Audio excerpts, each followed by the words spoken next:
Olá a todos, meu nome é Felipe e o meu grupo Felipe, Luca e Victor fizemos trabalho sobre a evolução da linguagem Swift para a cadeira de modelos de linguagem de programação. Primeiro, faremos uma introdução à linguagem Swift, depois, com exemplos, nós vamos explicar estruturas, comandos e funcionalidades da linguagem. Depois, falaremos sobre a evolução da linguagem Swift. Depois, veremos um exemplo de programação funcional em Swift. E, por fim, uma conclusão. Então, Swift foi lançada em 2014 pela Apple com o propósito de ser usada para o desenvolvimento de aplicações e produtos da Apple, como iOS, macOS, entre outros. É uma linguagem open source, compilada, multiparadigma, mas a Apple sugere que se use o paradigma orientado a protocolos e com gerenciamento automático de memória. Ela é considerada a linguagem sucessora de Objective-C, a linguagem que antigamente era usada pela Apple, mas tem diversas melhorias, principalmente em fatores como segurança, performance, entre vários outros.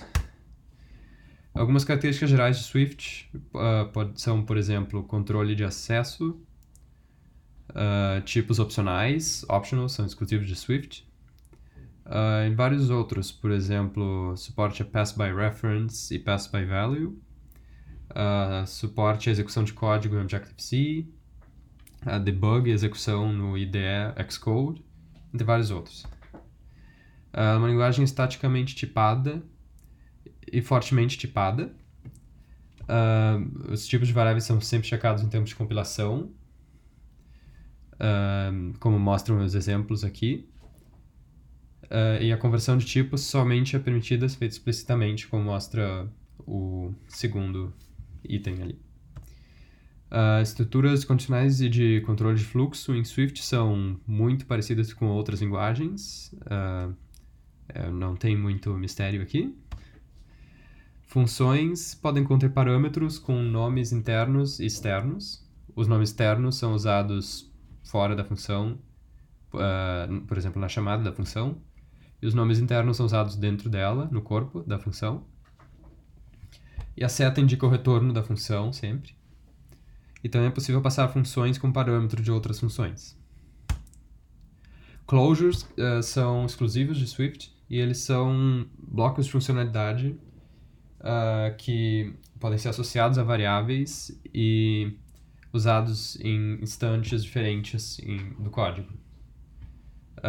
Eles são bastante usados em tarefas que demoram muito tempo para serem executadas. Por exemplo, chamadas assíncronas, que daí elas podem ser usadas em momentos diferentes do código para não perder muito tempo esperando que essa tarefa fique pronta. Classes são bastante diretas, a sintaxe é muito parecida com outras linguagens. Swift já vem com as funções set e get para fazer as funções setter e getter dentro da classe. Structs são muito similares a classes, a única diferença é que eles são passados por valor e não por referência. Muitas pessoas preferem usar struct em vez de class. Enum é uma enumeração de casos, que sempre somente um caso vai ser associado a uma variável. Protocolos são como se fossem interfaces de Swift, e eles são a base da orientação a protocolos, que é sugerida pela Apple, e ela também suporta polimorfismo. Nesse exemplo, você vê dois protocolos, o terrestre e o aéreo, e uma classe ser vivo, e outra classe pássaro, que herda de ser vivo e conforma com os protocolos terrestre e aéreo. E essa classe pássaro possui duas funções, caminha e voa, que implementam as funções dos dois protocolos terrestre e aéreo, o que é uma forma de polimorfismo na orientação a protocolos. Suporte de erros é feito pelos comandos do e catch, que é como outras linguagens. Generics é bem parecido com C++, a sintaxe do T, que também é suportado por Swift. E variáveis optional são únicas de Swift e elas são indicadas pelo ponto de interrogação. E variáveis optional só podem ter ou um valor nulo, sempre um dos dois. Então, a evolução de Swift. Swift passou por 5 versões até agora. Na primeira versão foi introduzida a orientação a protocolos, tratamento de erros por meio da classe ENSError. Optionals não avaliam true quando possuem valor e false quando não possuem, o que hoje em dia Swift possui. E arrays strings não podiam ainda ser modificados com o operador mais. Swift 2 permitiu estender protocolos com o comando extension. Também introduziu o comando guard para tratar optionals. Introduziu também comandos para tratamento de erros, throws, do, try, catch. Swift se tornou uma linguagem open source e também houve simplificações na sintaxe. No Swift 3, a biblioteca padrão adotou convenções de nomenclatura que já eram existentes. Foi possível usar self para acessar atributos estáticos. E agora, para descrever uma função que tem outra função como parâmetro, se usa o parênteses para descrever a entrada da função. E correção de bugs no compilador e na IDE. Em Swift 4, agora foi possível iterar sobre strings e criar strings com múltiplas linhas. Foi possível serializar tipos de dados customizados para o formato JSON. Houve diversas melhorias na estrutura de dados do dicionário, como melhorias no uso das funções map e filter. E também foi introduzido one-sided ranges, que é o equivalente a slicing em Python, para arrays. Em Swift 5 foram adicionadas propriedades a caracteres, como isNumber, e a inteiros, como isMultiple, funções. Foram introduzidas raw strings, que são as strings que não dão problemas quando tem aspas, que é o que marca as strings, começo e o fim da string, quando elas têm uma aspas no meio.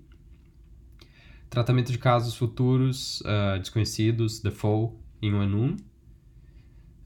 E a função compact map values para melhor tratamento de dicionários. Swift também é capaz de expressar algumas características de linguagens funcionais. Nesse exemplo aqui, é usada a função filter. E à esquerda se vê a forma em programação imperativa, como se faria para filtrar um array de 1 a 5, para pegar só as variáveis pares, no caso, né, divisíveis por 2.